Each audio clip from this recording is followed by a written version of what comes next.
heavy downpour wasn't enough to stop the 20,026 people from trooping over to the Araneta Coliseum to catch both do-or-die games in the PBA today. That's right, everybody. My name is Cheska and you're watching the PBA. As early as the first game, the gate attendance was already at 20,026, and no doubt these people are also staying to catch the second game, which happens to be another do-or-die game between the Alaska Aces and the Barangay Ginebra Kings. Which team will face the Talk and Text Tropang Texters in the semifinals? Well, you'll just have to wait and see. But for now, let's head over to Chigirias.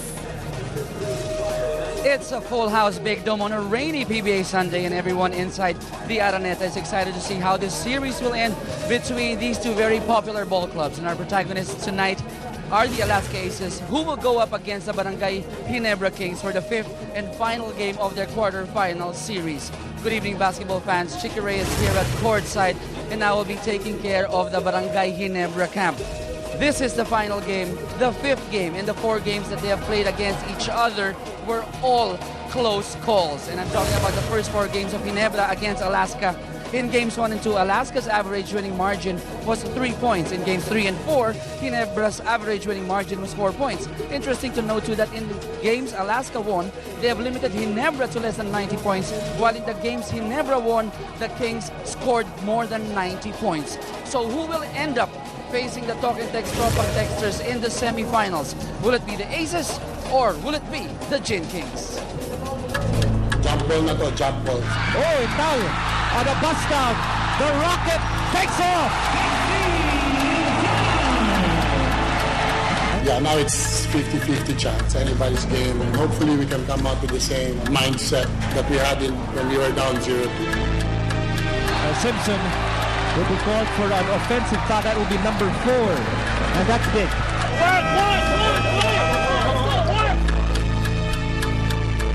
Enter Brad, yes sir!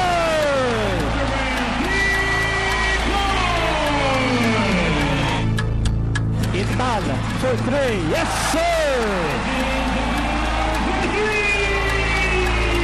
Alright, you're going to back here, alright, and you're going to the corner over here to the shot, alright? For one side!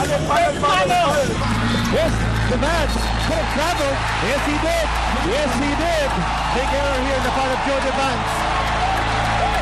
We're lucky and we worked hard to try to get the game to a Sunday game, and now we're here. Ginebra wins 94-90. They tie the series at 2 games apiece, setting up a winner-take-all Game 5 a lot of Sunday.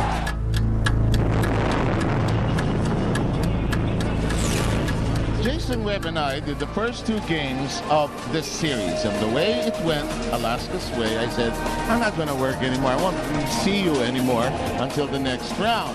But of course, don't tell that to Alaska and Ginebra, because their rivalry is so storied, so colorful, and so full of different sub-themes. So, well, I'm not surprised. It's Sunday and we're still together on a Sunday. It is part of their rivalry that these games are close. Although there was a sweep last time, that's a thing of the history, of ancient history. This is the present. One team will have to make a stand. Well, Ginebra was able to turn things around. Like you said, the first 2 games, they were close, Seth. They were close games, but then Alaska was able to finish both games properly, and that's what happened. In the next 2 games, ganun din naman ang ginawa ng Barangay Ginebra. Sila rin were involved in close games, but they were the ones who were able to close it out. And look at this. The playoff picture, it's getting blurred towards the left side of your screen, towards the right, getting a little clearer for some. This court is still smoking, my friend, from the overtime game earlier. Well, that's how the playoffs have been. They've been close games. We had one blowout, which was the game of BMEG and Rainerstein in game number 4, but everything has been close. That's what happens when you're in the playoffs, and it just shows how close the talent level of each teams are. Let's take a look at some of the numbers and see how they size up against each other. It's a close series, but are there any telltale signs that could tilt the balance here? Well, let's look at the averages so far. After 4 games, you see that the points so far very close because it's been such a close series. But here's some 2 stats that are that you can quite noticeable. Alaska Aces, the points of the starters, 72 points. On the other hand, for Barangay Ginebra, 50. That means when you go to bench points, kokonti lang yung sa Alaska, only 11 and 34 for Barangay Ginebra, just showing the depth of the Gin Kings. Next up, the free throw attempts, 25-18. That's surprising because you would think Barangay Ginebra, dumadrive yan, they'd get to the free throw line. But actually, they only had 9 attempts on average in their 2 losses. They were only able to turn things around in games 3 and 4. In turnovers, Alaska's had more turnovers, which have led to Barangay Ginebra running and getting some points off turnovers. You know, when you get to a playoffs like this, you go more or less to your key players, and you hope that a few surprises will be pulled along the way. As we take a look at 2 graphics, you're going to see that Alaska has relied on a big 3 of their own. Well, the biggest one is obviously Simpson. Simpson averaging just tremendously, 25.5 points and 17 rebounds. Next up, I would think that the biggest surprise of all of these guys here has to be Joe DeVance with his 15 points and over 50% from the field. Cyrus Baguio has got the 14 points, and L.A. Tenorio is not there because scoring-wise, he has been very inconsistent, especially in the middle games, games 2 and 3. Exactly. DeVance was our best player in the second game. And now, if you shift our attention to the other side, a rocket is back in orbit, and JC Intel, who's gone through an injury, trying to manage it, is back in vogue. And look at this, taking his picture, having his picture taken. Well, JC Intel has been big, but let's look at what has happened in terms of the fatigue. We talked about the bench of the Gin Kings compared to that of the Aces.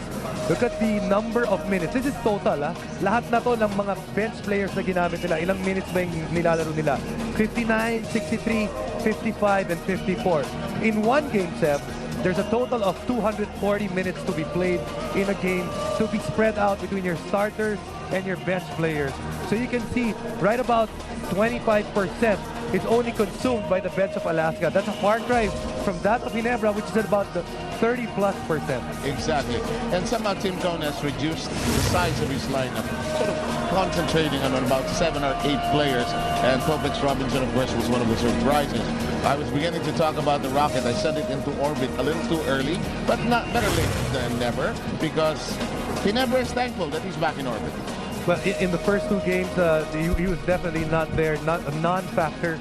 Only 2 points, only 7 minutes a game, but look what he's done in the 2 victories, Game 3 and Game 4, 16 points, getting that confidence from that 3-point line. When he makes his 3-point basket, that's when he becomes confident, and that's when he can attack the basket.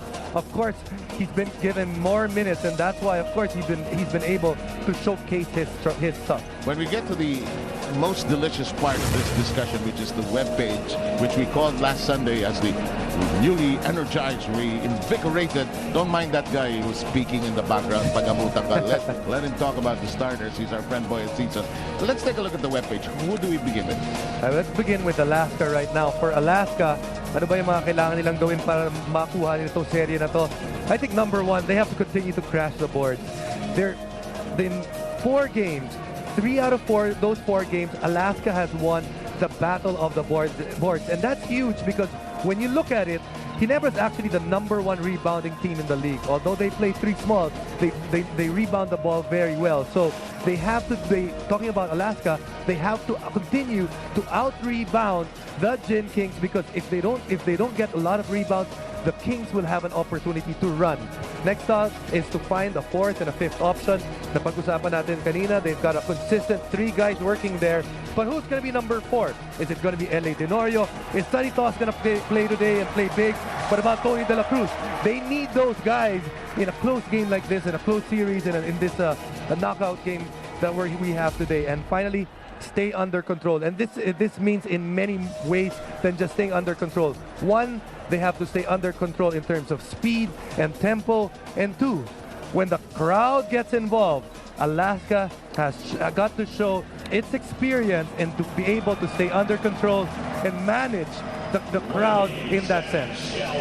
In the meantime, as we flip the page, we will take a look at what's the agenda like for Barangay Ginebra, Jason. Para naman sa Barangay Ginebra, Seb.